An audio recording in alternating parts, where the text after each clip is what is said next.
সমগ্র সবকিছুর আলোচনা কেন্দ্রবিন্দুকে জাতীয় নির্বাচনে নিয়ে আসা হয়েছে পরিকল্পিতভাবে। এবং আমরা তো জাতীয় নির্বাচনের বিরোধিতা কেউই কখনো করিনি, এবং আমাদের এনসিপি কিন্তু আমাদের অবস্থান প্রধান উপদেষ্টা যেই সময়ে সীমা দিয়েছে ডিসেম্বর থেকে জুন, আমরা কিন্তু সেটাকে সমর্থন করেছি যে এর মধ্যেই নির্বাচন হতে পারে। তবে নির্বাচনের জন্য আমরা বিচার এবং সংস্কারের কথা বলেছি, এবং নির্বাচনটা গণপরিষদ নির্বাচন একই সাথে করা যায়, করতে হবে সেই কথাটা আমরা বলেছি নতুন সংবিধানের জন্য।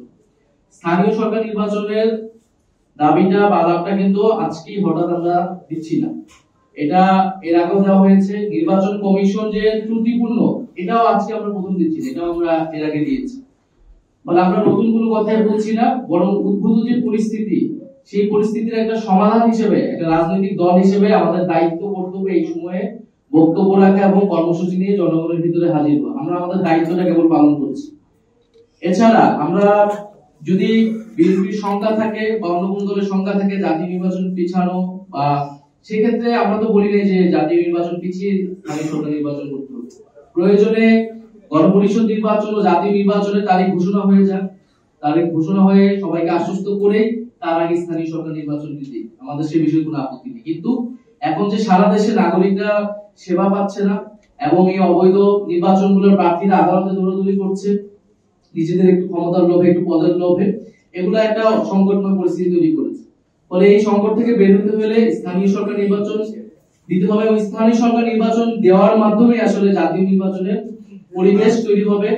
এই সরকার, এই প্রশাসন, নির্বাচন কমিশন কতটুকু সক্ষম সেটাও আসলে প্রমাণ হবে, কারণ দীর্ঘদিন বাংলাদেশে সুষ্ঠু নির্বাচন কিন্তু আসলে ছিল না। ফলে সেই আস্থার জায়গাটা আরো বেশি তৈরি হবে। সেই জায়গা থেকে আমরা বলছি যে এই সময়সীমা জাতীয় নির্বাচন এবং গণপরিষদ নির্বাচনের জন্য দেওয়া হয়েছে, সেই সময়সীমাকে মাথায় রেখে আমরা বলছি যে আগে স্থানীয় সরকার নির্বাচনটি হতে পারে, এবং তার জন্য অবশ্যই এবং অবশ্যই যে নির্বাচন কমিশন আছে সেই নির্বাচন কমিশনকে পুনর্গঠন করতে হবে। তারা তাদের মতো কাউন্সিল করে নতুন নেতৃত্ব নির্বাচন করার কথা। বৈষম্যবিরোধী ছাত্র আন্দোলন কিন্তু স্বতন্ত্রভাবে স্বাধীনভাবে পরিচালিত হবে। জাতীয় নাগরিক পার্টি একটা রাজনৈতিক দল, বৈষম্যবিরোধী ছাত্র আন্দোলন একটা গণঅভ্যুত্থানের প্ল্যাটফর্ম। আমরাও সেই প্ল্যাটফর্মের নেতৃত্বে ছিলাম, আমরা এখন সাবেক হয়েছি। তো আমরা আশা করি দ্রুত সময়ের মধ্যেই তারা তাদের যে কাউন্সিল, সেই কাউন্সিল করে তাদের নতুন কেন্দ্রীয় নেতৃত্ব নির্বাচন করলে সারা দেশে যে শৃঙ্খলা, সেই শৃঙ্খলাটি দ্রুত আয়ত্ত আসবে। আর গতকাল ধানমন্ডি বিষয়ে যেটা বলছেন সেটা আমরা শুনতে পেয়েছি, আমরা সেই বিষয়ে তদন্ত করছি, খতিয়ে দেখছি। আর প্রথম প্রশ্নটা ছিল যে আপনারা জিপি করার বিষয়ে।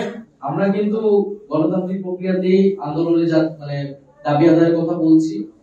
এখন আপনি দেখবেন যে আওয়ামী লীগ নিষিদ্ধের যে বিষয়টি, সেটি কিন্তু আসলে আমরা যখন একদম শেষ সীমায় চলে গিয়েছিলাম, গত 9 মাস ধরে যখন কোনো ধরনের ব্যবস্থা নেওয়া হচ্ছিল না, সেটা কিন্তু শেষ সীমায় যাওয়ার পরে কিন্তু আমরা নিয়েছি। আমরা কিন্তু প্রথমেই যে গিয়েছি এরকম না, বরং আমরা 5 আগস্টের পর থেকে বিভিন্ন ভাবে আমরা বলে আসতেছিলাম।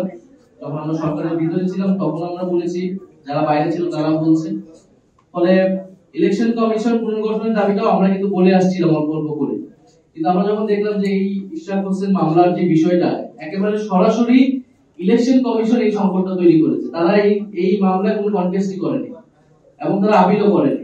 ফলে এটা খুবই স্পষ্ট যে তারা একটা দলের পক্ষ নিচ্ছে, একটা প্রার্থীর পক্ষ নিচ্ছে, এবং এই ধরনের সংকট যে সামনে তারা করবে না, এবং এই নির্বাচন কমিশনের উপরে জাতীয় নির্বাচন বা যে কোনো নির্বাচনের উপর আস্থা আমরা রাখতে পারছি। ফলে আমরা গণতান্ত্রিক ভাবে আমরা দাবি জানাচ্ছি, কালকে ইলেকশন কমিশনের সামনে যাবো, আমরা তাদেরকে দাবি জানাবো। এরপরে আন্দোলনের পরিস্থিতি অনুযায়ী আমাদের দাবিটা যদি কর্ণপাত না করানো হয়, সে অনুযায়ী আমরা আমাদের দাবি আন্দোলনের তীব্রতা বৃদ্ধি করবো, কিন্তু সেটা আমরা গণতান্ত্রিক উপায় করবো। বরং এখন যেটা হচ্ছে, একটা বৃহৎ রাজনৈতিক দল হিসেবে, প্রতিষ্ঠিত দল হিসেবে যেই ম্যাচুরিটি জনগণ তাদের কাছ থেকে আশা করে, তারা কিন্তু সেটা দেখাচ্ছে না। শাহবাগ বন্ধ হচ্ছে, নগর ভবন বন্ধ হচ্ছে, যমুনা ঘেরাওয়ের হুমকি দিচ্ছে, নানা ভাবে দেশে একটা অস্থিতিশীলতা তৈরি করার চেষ্টা করছে।